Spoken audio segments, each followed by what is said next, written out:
Welcome to the Japan Business Show. My name is Eric Ahorner, and today we have a very special guest, Dr. Joaquin Barjau. And Joaquin is a longtime friend of mine. We've met a long time ago in Germany, where he did a doctorate, and he also did a postdoc in Japan. His specialty was epigenetics, and I'm very happy to have him on the show. Thank you for joining me today, Joaquin. Thank you, Erich. Thank you for the invitation. It's a pleasure to be with you and your followers. Thank you. So what I would like to know, since this is a Japan-related show, what was your background of starting interest in Japan or actually going to Japan for your postdoctorate? Well, I didn't have any close relationships to Japan before going for the postdoc there. Of course, I liked the country, and that was a requirement to go there, of course, but not really any connections. I was always fascinated about manga. Dragon Ball was one of my favorite series, but it was in Germany where I get the opportunity to go to Japan. My boss in Germany had very good connections with other professors from different research institutes and universities there in Japan. So we had some exchange programs. And although I didn't go to Japan in this exchange program, I was very close to the students, the Japanese students that were coming to Japan. So I was like a big buddy for them. I used to take them from the airport, and I arrange all the cell phones, all the apartments, all those type of stuff. And we got very close to each other. And I had the opportunity to, and in those conversations you have during dinner and so on, ask them, where could I go for a postdoc? Because indeed, in research, of course, everybody knows famous professors in the United States, and also some Nobel Prizes or other famous professors in Japan are well known in the research community. However, it's sometimes hard to get in touch with them and to start the first contact. So I asked them, where could I go for a postdoc in biology-oriented chemistry? And they told me I should search for Professor Mikiko Sodeoka, which was a famous professor at that time in the Institute RIKEN. RIKEN is one of the Japanese research facilities, and it has high quality research. For example, the president of RIKEN is Ryoji Nojori, which won the Nobel Prize, I think, around the year 2000 in chemistry. So the research standard in RIKEN was very high. So I contact Professor Sodeoka Sensei, and she told me that, of course, I could go to Japan, but I had to arrange my own money. In comparison with the United States, Japan has some fellowships that you can apply for. For example, you have the Japanese Society for the Promotion of Science Postdoctoral Fellowship, which I applied at that time. Also, RIKEN has opportunities for postdocs, and I apply also for the RIKEN FPR program, and I got that second fellowship, and I had the possibility to stay in Japan for 2.5 years. Wonderful. That's very, very impressive.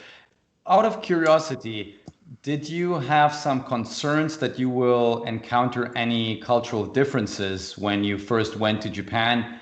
Did you do any preparation? Did you read about country, culture, language, or did you just go blindfolded and basically jumping into the cold water? Well, I had very little knowledge about Japanese traditions, but of course I knew that it was a strong country in relationship with respect, with honor, with... I think I couldn't imagine that there was a huge gap between what we think about being a respectful person and what Japanese people, the Japanese idea about respect. Of course, there are details that you have to take care of, but there wasn't any. I didn't have any preparation. I didn't have any preparation for my own about what should I do, what should I don't do, and just I try to be a well-educated, behave in a well-educated manner, and that's it. Well, talking about your first impressions when you actually arrived in Japan, what has really caught your attention in the very beginning of being different from your home country, Spain, and of course your experiences in Germany? What was let's say, the first couple of things that you realized, wow, this is very different in Japan?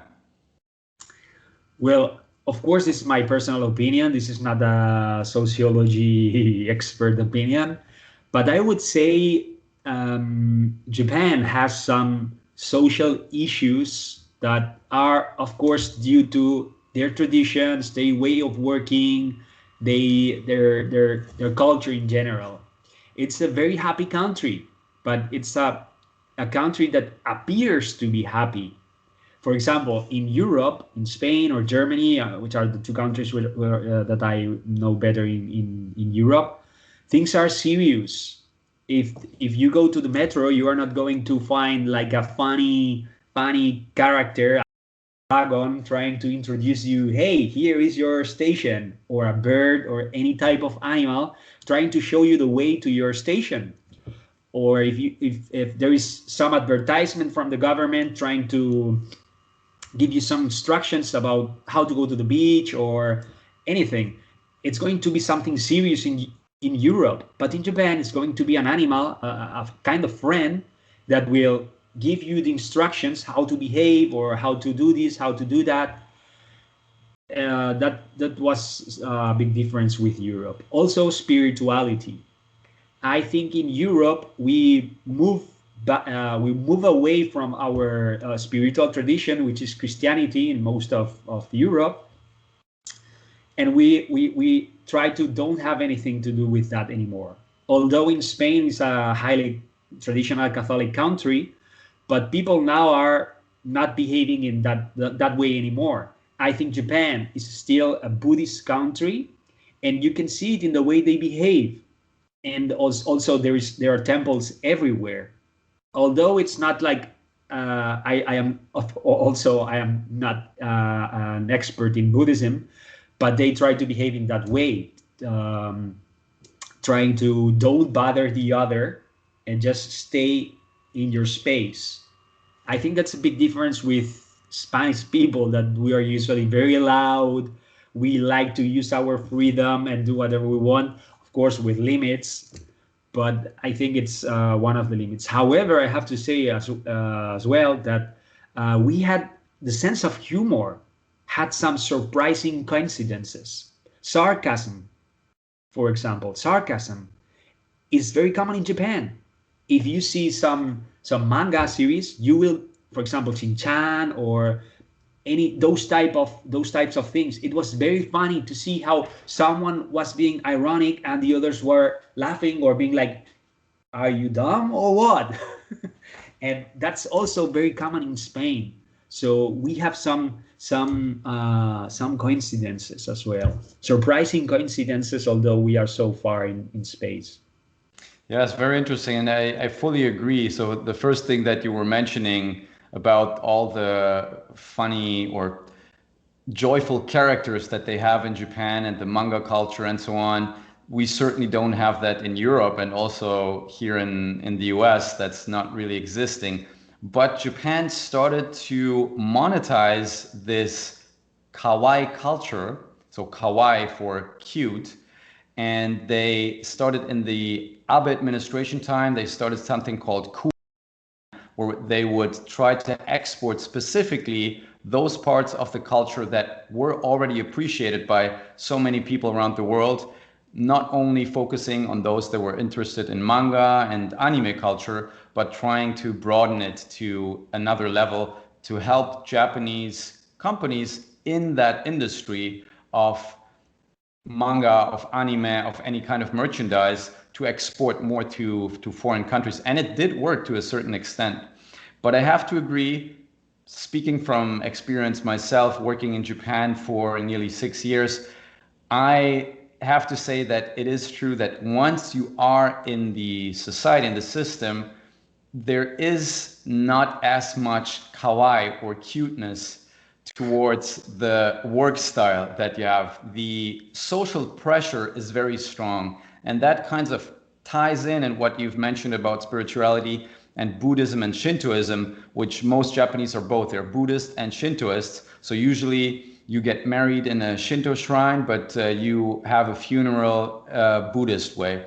So what they really are focusing on is to not bother anybody else and to give as much as you can to society. So it's not about yourself, it's not about your desires, your emotions. It's much more about how can you personally contribute to society?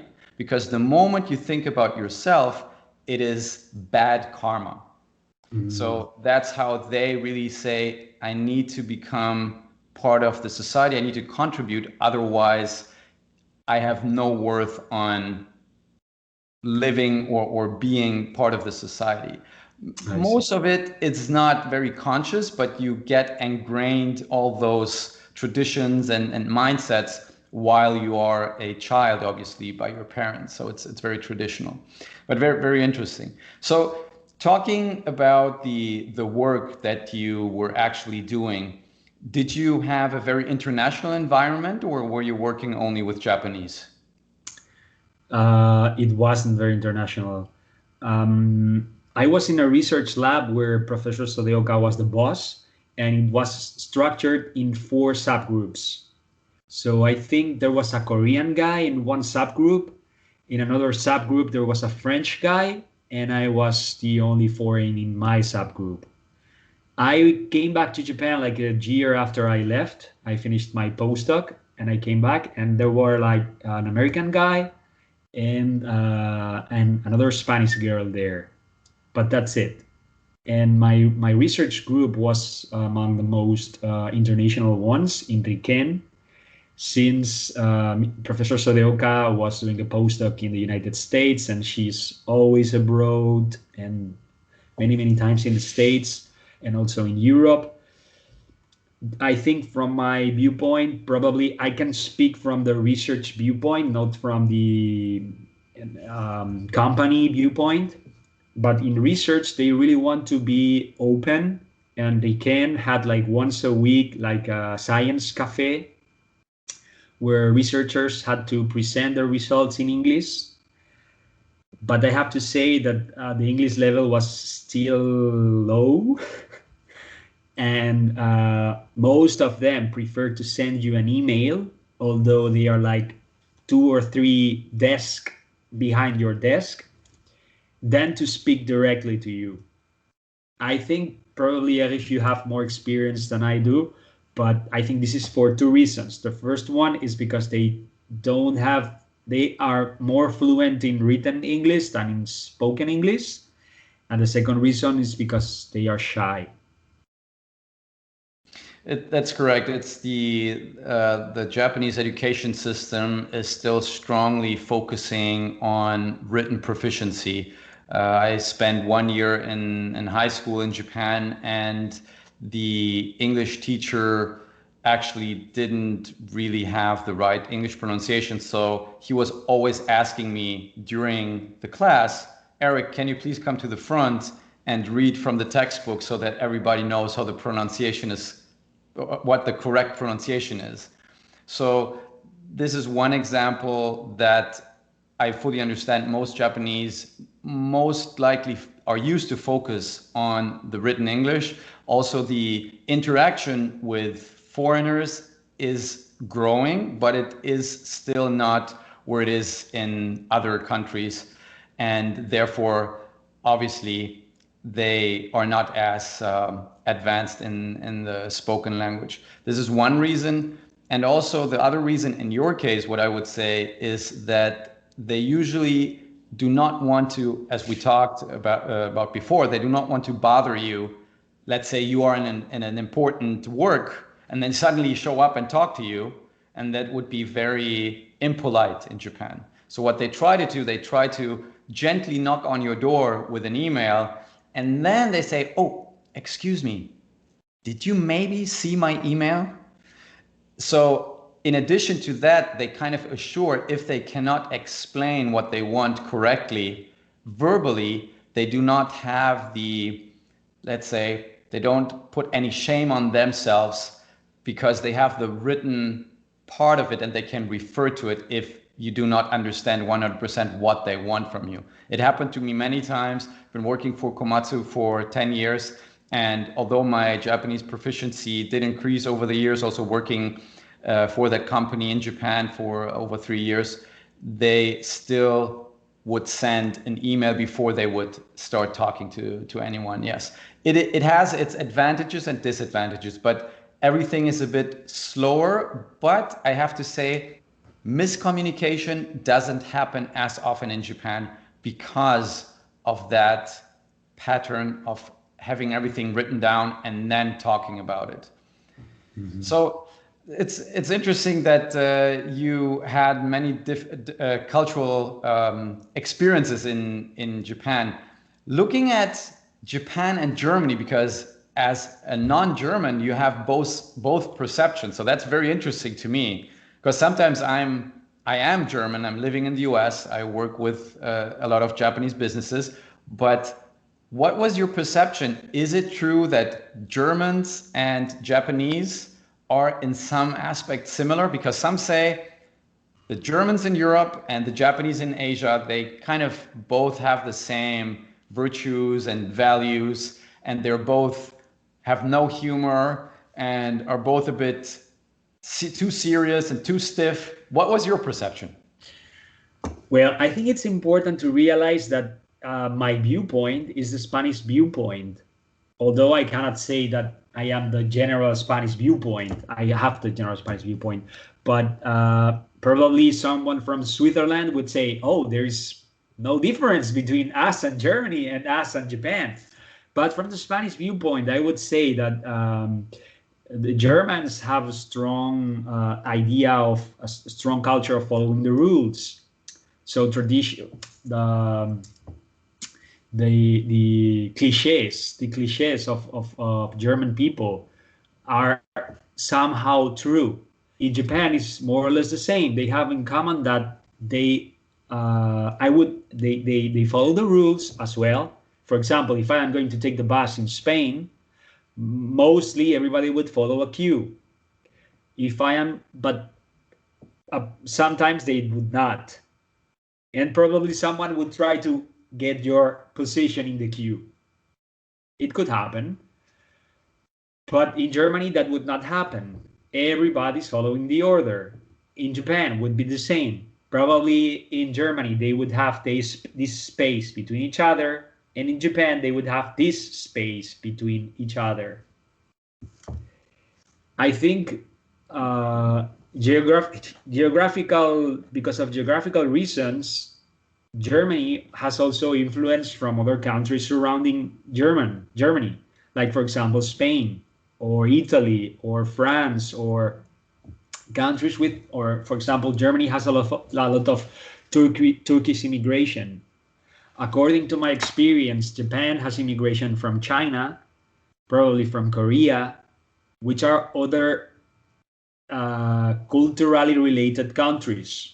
Of course, they are not exactly the same, and they have huge differences, but somehow Asian Buddhist people or they have some cultural coincidences.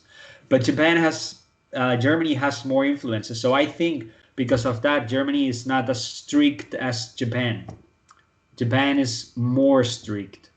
And it's exactly what you have said a couple of minutes ago. In Japan, the individual is not as important as the group. And in Germany, although that idea is also present, it's not as strong as in Japan. In Japan, it's extreme. In some situations, they don't have any social contact. They are very, they are isolated. Some also Tokyo is a place where they live more than 20 million people, and you can find many differences also among Japanese people living in Tokyo. So some of them probably would not interact with anybody in days, weeks. That's something hard to see in Germany, which is still a Christian country. So I would say it's like a scale, like Spain, Germany, and Japan, according to this following the rule idea, being individual ideas, and so on. Yeah, it's a very good point. I certainly agree that religion plays a big role in the impact on a culture and how people behave and interact with one another. And you can certainly see that in Japan as well as in Asia. I absolutely agree in that aspect. Being a foreigner in Japan for a while, did you have the feeling of being left out or not being able to integrate, specifically because you were working in a mostly Japanese work environment? How did you feel personally in your personal life? Did it have any impact on you during the time that you spent there? Not certainly. In my work, obviously, I think I strongly encourage everybody that is thinking about going to Japan to go there because the experience is amazing. It's something really different. I think it's together with probably Singapore, South Korea. It's one of the few countries in Asia where you can go and it's 100% safe and it's 100% different. Of course, going to Thailand and Vietnam, it's different, but it's not first world. So going to Japan, it's really like feeling safe. You would not have any problem, and it's different. But because if you go among different countries in Europe, of course we have little differences, but most of our shops and the food we eat and the cinemas, the movies we see are the same. But if you go to Asia, it's different. So that's my experience. Um, so I strongly encourage everybody to go there. But of course, you are always going to be a foreigner. Always. It doesn't matter how long you stay there. Our faces are different. So um, I think also, once again, I speak from the research viewpoint, not from the company viewpoint. But in research, they always want to be international and they are used to speak with people from different countries. And they are kind of freaky people that are introverts and probably they are not used to talk to different people in their free time, just have a very reduced social circle. Probably in companies it's going to be different, but and also I think that if any company is open for foreigners to go there, they will be used to it. It's not the same if you go, probably Komatsu was a big, of course it's a real Japanese experience, but it's not the same to go to Komatsu, or Riken, which many other foreigners have been there before, than to go to the probably that small company in Okinawa that has not so many foreigners there. So Japan still has this type of magic where you can go and you are going to be different. You are going to be like a hidden treasure, I would say, for them. So of course, you are not never going to be like them, never ever. And there is a little of racism, of course, but it's an amazing experience, and I think there is nothing negative about it. Yes, it's also my personal experience. I have to say, even though, of course, now in the year 2020, it did the amount of foreigners in Japan obviously increased pre-pandemic. Now, of course, it's different, but even now, I think it is still kind of a unique experience where you will feel very foreign in a completely different country with millions of people that are have a completely different background, education. You just look around the way that they interact with each other, the way that they obviously eat, the electronics that they use. Of course, a lot of people now use iPhones and Android phones, yes, but still the design is different. It's again this kawaii, cute culture and everything. It has a very big impact, which will make you feel, wow, this is kind of being on Mars a little bit. So just walking in downtown Shibuya or anywhere, and you'll just get the full experience. So Yes. coming to my last question for today, I'm really curious to hear your perception of what you have seen and experienced in Japan that you would really like to apply or have your home country applied in some way or form. So what is the, let's say, one thing that you have experienced in Japan that you would like Spain as a whole to learn from? Well, it's a tough question. I have wondered many times which of the countries I have lived in. I've lived in Japan, Germany, Spain, and Hungary. And which of the countries is the best one? Of course, there is no, some countries have advantages and others have disadvantages. But if I had to choose one thing that I would like to see in Spain that I have seen in Japan is compromise, I would say. Compromise is the word. Because I think they are really focusing in what they are doing and putting everything on it. Of course, I do not agree with Japanese working, how do you say, schedule, that you have to, we started at 10 a.m. in the lab, which is not very early, but sometimes I was leaving at 1 a.m. overnight, and I was not the last leaving the lab. Some people were still there.